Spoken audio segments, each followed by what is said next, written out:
So Kid Kash and Abyss started teaming through the month and then ended up feuding. So they had a couple of matches against AMW, the first of which was on NWA-TNA pay-per-view number 64, first match of the month.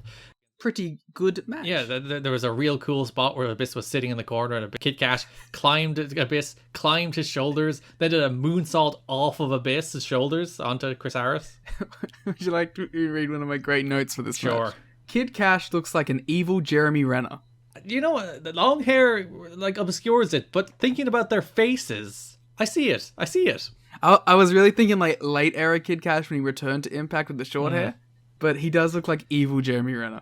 Yeah, I'll allow it. I will allow it. And of course we had the biggest note in this match that Ron Harris has left TNA to be Randy Savage's road manager for his rap CD. For his Be a Man CD, he's off to run the tour for Be a Man. Yeah. Is there anything as simple as big man working for little man and the crowd is ready for the big man to have enough of his bullshit? I was thinking the exact same thing here. I was watching Wardlow here. I was watching Jamie Hayter here. I was watching anyone currently doing this shtick. But it is good ass shtick every time. And all people want to see is the big guy to snap and beat the living shit out of the little guy, and it works every single time. And the crowd go nuts for it every single time. It's one of those timeless, simple pro wrestling angles. Yeah, big fan. So yeah, there's further Kash and the Abyss dissension here. Abyss's wetness level varies through the month, Liam. He has a wet contender in this month as well. Yeah, so his front is usually considerably more wet than his back, so he does dump something over his front, down his hair, and makes them all wet. Maybe he just has a big water bottle like I'm currently drinking from. Are you going to dump it over your head and make yourself Abyss levels wet? I already spit taked fucking directly onto my goddamn mattress, so I don't think I'm gonna. But yeah, good match. The moonsault off the shoulders was quite cool, but Kash won after he used the chair. Terry Taylor tried to inform the referee about the chair use, then Kid Kash and Abyss attacked him. AMW made the save to set up Kid Kash and Abyss against AMW with Terry Taylor as special referee the following week. We're never going to get to this point in the show, but I really want to mention that Mike Tenay called Don West Big Boy. Ah, yes.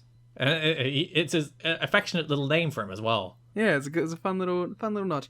I'm going to be so hurt when West does the heel turn. It's not until 2009, so you have plenty of time. I know, but I'm gonna be so distraught. The anniversary of that's coming up actually was I don't think I'm emotionally ready for it.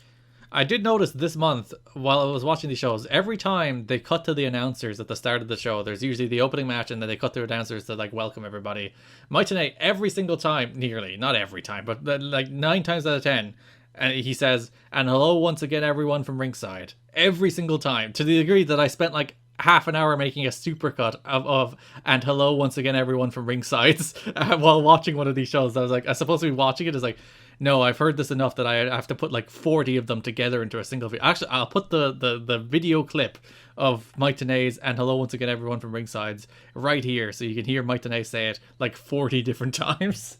And hello once again everyone from ringside. Hello once again everyone from ringside. And then hello once again everyone from ringside. And hello once again everyone from ringside. Hello once again everyone from ringside. And hello once again everyone from ringside. And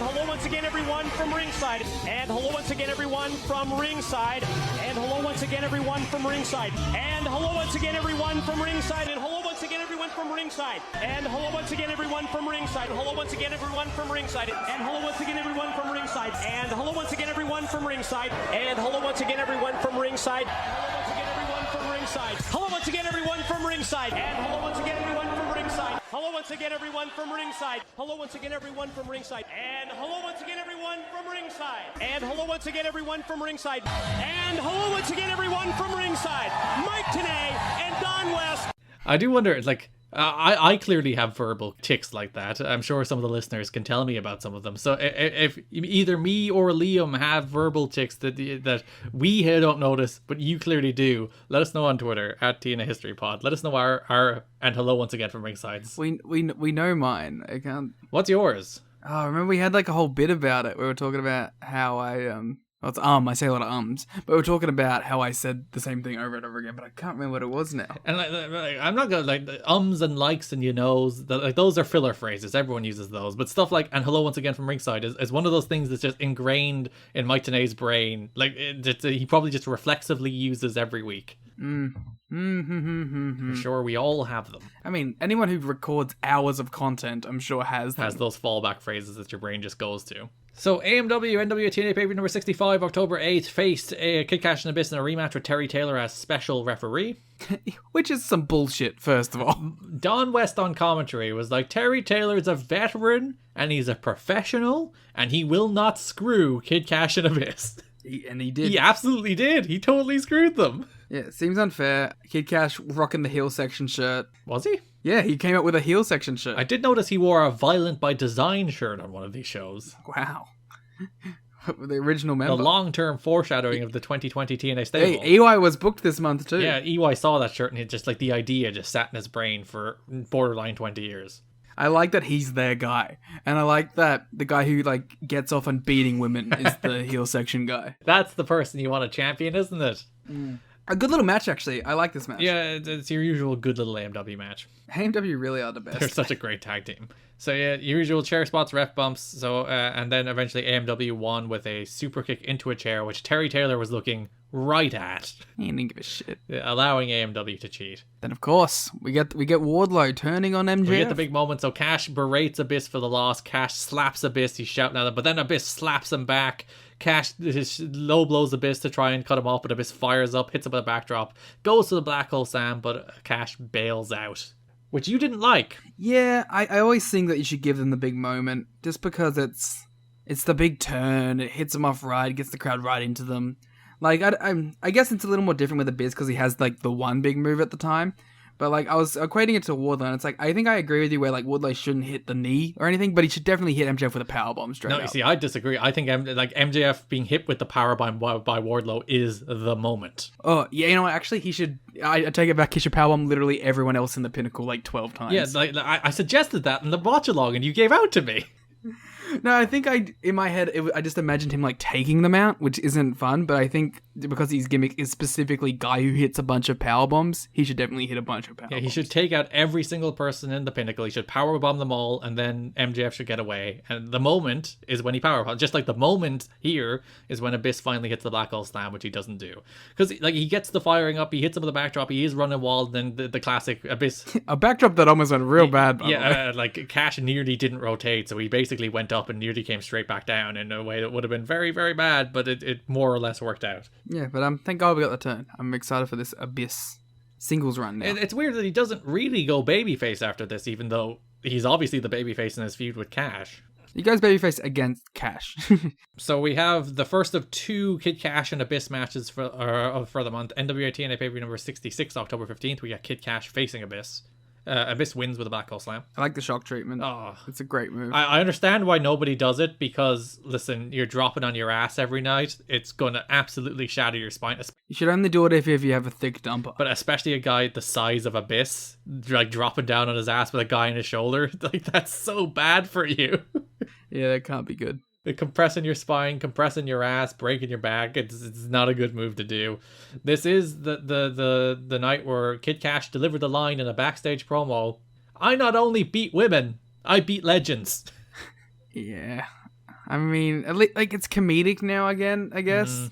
So like at least like when it's so comedic and over the top, like it's at least you can play it off as like this heel shtick. It's when like it got real that it made me uncomfortable. Yeah, when he's just silly and overly bragging about beating women, it's fine. He's a silly little man now. So it's not like, but when like he's physically abusing a woman on the stage until she bleeds, it's a little much. I know from backstage, Kid Kash and Abyss had a minor altercation in the TNA locker room following their match. After the match, Kash complained to TNA officials that Abyss had worked rough with him. Abyss took exception to Kash's claims and confronted him in the shower area. One wrestler described Kash's response. Kash went into his "I've been in the business for years and I'm not afraid of you, so bring it on" routine. Kash, who has a reputation for being a hothead, probably hasn't done himself any favors with Dutch Mantel. I mean, Kash is he kind of has earned the right to be like, hey man, keep it a little light, you know what I mean? Like Abyss isn't like a rube. Like Abyss is, I think, like a 4 or 5 year pro at this stage as well, though. So he's not like a rookie green guy. So I would understand Abyss taking exception, but also Abyss is cooler than Kid Kash, so I take Abyss's side. I just mean like you know, if you have a problem, you can bring it up. Nah, Abyss should work stiffer with them next time.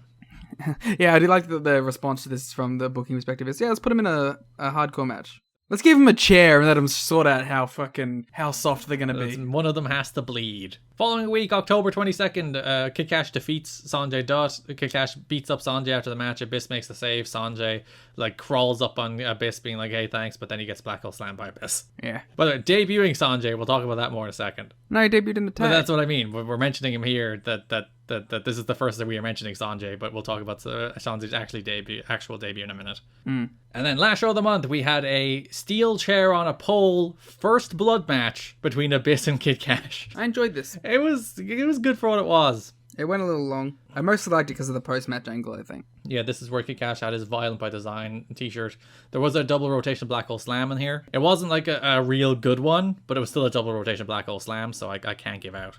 So the finish was Abyss was kicking Kash's ass, but had the chair propped up in the corner. Kash sent Abyss into the chair. Abyss got back in the ring, continued to kick ass, but then the referee noticed that that shot into the chair caused Abyss to bleed, so Kash won the first blood match.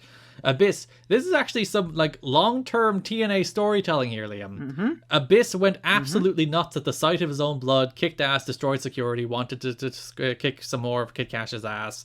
Lore. It is legitimate TNA Abyss lore. Abyss has all the lore. If you flash forward all the way to 2014 TNA, the Joseph Park story is that every time he bleeds, he turns back into Abyss. How does he turn into his brother? Makes no sense. They're the same person, Liam. Learn your TNA canon. So there is your Abyss and Kid Kash stuff. AMW are also flirting around the Diamond and Swinger stuff still. They have a match at the end of the month against Glenn Gilberti and David Young. You apparently hate this match. Yeah, it was bad. I will say this was the match where it's AMW shouldn't... I'm going to criticize AMW. It's going to feel so bad. AMW shouldn't be doing... I like this match. I didn't hate it as much as you did.